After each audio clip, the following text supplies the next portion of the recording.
हनुमान जयंतीनिमित्त ढवळी तालुका मिरज या ठिकाणी आयोजित केलेल्या कुस्ती मैदानामध्ये प्रथम क्रमांकाची कुस्ती जिंकून चांदीची गदा यांनी पटकावली आणि सरपंच केसरीचा किताब आपल्या नावावर कोरला।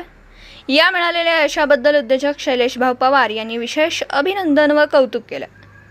पत्रकार राजेंद्र शिंदे, झी न्यूज मराठी। घेणारी पैलवान आहे, 51,000 रुपये इनामाची जोडी आहे बरं का। मी मोठं बोलत नाही, मी याचा साक्षीदार आहे म्हणून सांगतोय। एक तगडी कुस्ती,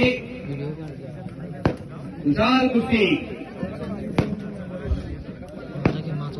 डोक्याला डोकं लागलेलं आहे।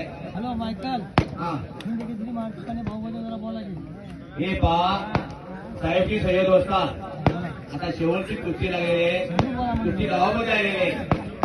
मी जर बोललो तर माझं वाक्य अर्ध्यावर नाही, मी 100% बोलणार आणि कपडा घेतला नाही सागरना। अरे बाप रे, मानवरती फिरलेला आहे बाबा, करा की टाळ्या।